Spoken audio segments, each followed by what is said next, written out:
Slavery was largely not the enslavement of racially different people, for the simple reason that only in recent centuries has either the technology or the wealth existed to go to another continent to get slaves and transport them en masse across an ocean.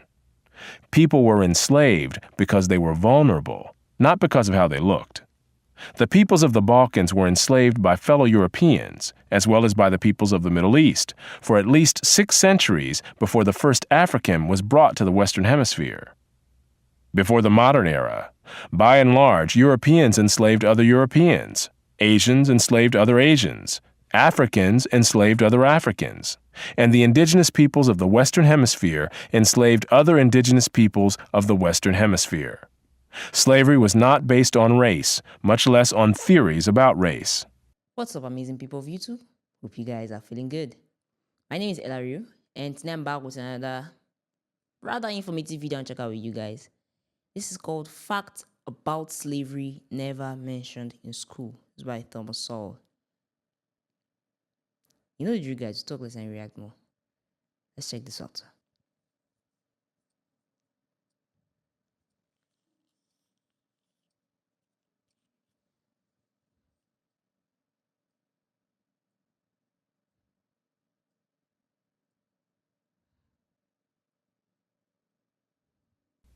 The instrumental use of the history of slavery today also underlies the claim that slavery grew out of racism. For most of its long history, which includes most of the history of the human race, slavery was largely not the enslavement of racially different people, for the simple reason that only in recent centuries has either the technology or the wealth existed to go to another continent to get slaves and transport them en masse across an ocean. People were enslaved because they were vulnerable, not because of how they looked. The peoples of the Balkans were enslaved by fellow Europeans, as well as by the peoples of the Middle East, for at least 6 centuries before the first African was brought to the Western Hemisphere. Before the modern era, by and large, Europeans enslaved other Europeans, Asians enslaved other Asians, Africans enslaved other Africans, and the indigenous peoples of the Western Hemisphere enslaved other indigenous peoples of the Western Hemisphere. Slavery was not based on race, much less on theories about race. Only relatively late in history did enslavement across racial lines occur on such a scale as to promote an ideology of racism that outlasted the institution of slavery itself.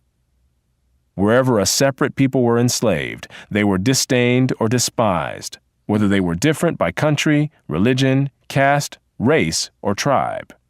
In East Africa, the Maasai were feared slave raiders, and other African tribes, either alone or in conjunction with Arabs, enslaved their more vulnerable neighbors. As late as 1891, it was reported that Manyuema slavers had demoralized surrounding tribes, destroying crops, and famine reigned everywhere. Even in the early 20th century, Abyssinians were still raiding other Africans and carrying off slaves. It was 1922 before the British had gained sufficient control in Tanganyika to stamp out slavery there. Arabs were the leading slave raiders in East Africa, ranging over an area larger than all of Europe. The total number of slaves exported from East Africa during the 19th century has been estimated to be at least 2 million. The form in which the story of slavery has reached most people today has been along the lines of the best-selling book and widely watched television miniseries Roots by Alex Haley. Challenged on the historical accuracy of Roots, Haley said, "I tried to give my people a myth to live by." This instrumental use of history, or purported history, is open to the same objections as other instrumental myth-making. Despite the impression created by Roots, during the era of the massive slave trade from West Africa, a white man was more likely to catch malaria in Africa than to catch slaves himself. The average life expectancy of a white man in the interior of sub-Saharan Africa at that time was less than 1 year. By and large, men from Europe or the Western Hemisphere came to the coasts of Africa, bought their slaves, and left as soon as possible. Even so, the death rates among the white crews of the ships carrying slaves to the Western Hemisphere were as high as the death rates among the slaves themselves. It was only much later, after quinine and other medical measures enabled Europeans to survive where there were tropical diseases, was it possible for them to invade Africa in force and establish empires there. But by then, the Atlantic slave trade had already been ended. During the era of that trade, Africa was largely ruled by Africans, who established the conditions under which slave sales took place. The crew of a slave ship was in no position to defy African rulers and their armies by going out across the land and capturing people willy-nilly. The stronger African peoples captured and enslaved the weaker peoples. The same pattern found over the centuries in Europe, Asia, the Western Hemisphere, and Polynesia. In Nyasaland, the Ngoni and Yao swaggered over and terrorized other tribes. In Uganda, the Baganda made life miserable for their neighbors. And the Nyoro and Hima of Anko enslaved Toro women and children. The Tutsi dominated the Hutu in Rwanda, the Maasai lorded it over the Kikuyu and Kamba, and the latter, in turn, held the Indorobo in a kind of serfdom. It was precisely the fact that Europeans, except for the Portuguese, seldom participated in the raids that captured and enslaved Africans that enabled most people in Europe and the Americas to remain oblivious to the traumatic experience that this was, with some Africans committing suicide to avoid capture and wives being whipped as they tried to cling to their husbands or children. Historian David Breon Davis pointed out that Europeans had little contact with the actual process of enslavement, and that as late as 1721, the Royal African Company asked its agents to investigate the modes of enslavement in the interior. Europeans typically saw only the end results, enslaved people being offered for sale on the coast. It was much the same story in the Ottoman Empire, where those who bought slaves had no idea what these slaves had been through before. The unique position of the Western world in the history, and especially the destruction of slavery, need not imply that there was unanimity within the West on this institution. In addition to whites who defended the enslavement of Africans on racial grounds, or who opposed general emancipation on social grounds, there were many whites, and even blacks, who defended slavery as a matter of self-interest as slave owners. Although most black owners of slaves in the United States were only nominal owners of members of their own families, there were thousands of other blacks in the antebellum South who were commercial slave owners, just like their white counterparts. An estimated 1/3 of the free persons of color in New Orleans were slave owners, and thousands of these slave owners volunteered to fight for the Confederacy during the Civil War. Black slave owners were even more common in the Caribbean. In short, there were many defenders of slavery in the West, even in the 19th century. And outside the West, slavery was too widely accepted to require defense. No other nation ended slavery in the same way as the United States did, and few ended it after so short a struggle, as history is measured. How and why did slavery end in most of the world? There were two major processes. Over the centuries, as more and more territories around the world consolidated into nation-states with their own armies and navies, raiding those territories to capture and enslave the people who lived within them became more hazardous in itself, and also risked military retaliation against the countries from which the raiders came. Thus, more and more peoples became off-limits to slave raiders over time. Put differently, the areas which remained subject to slave raiding over the centuries were primarily those where the people lived in smaller or weaker societies. Such societies continued to exist where it was difficult, for geographic or other reasons, to consolidate large areas under one government. This was true of the Balkans, the backwaters of Asia, and much of sub-Saharan Africa.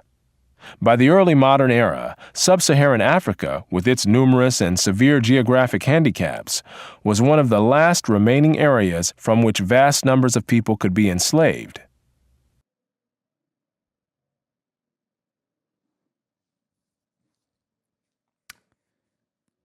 Okay. This was a lot. But then he did confirm some things that I already thought about, because we all know that malaria was a predominant illness in West Africa then, and the white slave traders were liable to infection. So this actually brings me to repeat this same thing. The white slave traders wouldn't have seen slaves to buy or sell if other black men hadn't presented their fellow black men to them. So if anyone wants to be angry at slave traders or anything, why don't you channel that anger to the people who pushed you into their hands in the first place? Because just as he said, they couldn't stay in Africa for a long time. They just came to the bank of the river, took slaves, and left. So who did the work of gathering the slaves? Food for thought. Isn't it logical to say it's their fellow black men? And he did say another thing that I quite agree with. People were taken as slaves not only because they didn't have the technology to defend themselves, it's because they were weak and they were vulnerable. You can't expect people who want to take slaves to take on a nation that has equal firepower as them. It would be a complete bloodshed, and victory would be less attainable. But for the fact that these people were still, living in a barbaric medium, they had little to no knowledge of what lay beyond the seas. They were vulnerable. Also due to the fact that they had greedy people in their midst that were willing to sell off their fellow countrymen for whatever they could get. You see, this entire documentary just answers a lot of unanswered questions. It just opens our eyes to see that everything, as they all claim in the media today, is not necessarily the white man's fault, as they put it. Who sold other black men to the white slave traders? That's food for thought. And technically, you don't expect someone to treat a slave with dignity and pride. Everyone can agree that all slaves back then were maltreated. So I believe it wouldn't have been any different in this time. But guys, please tell us what you think about this video. Let me know your comments in the comment section. Let me know if you also learned something new. And of course, please remember to leave a thumbs up at the end of this video. Thank you so much for watching. Stay safe.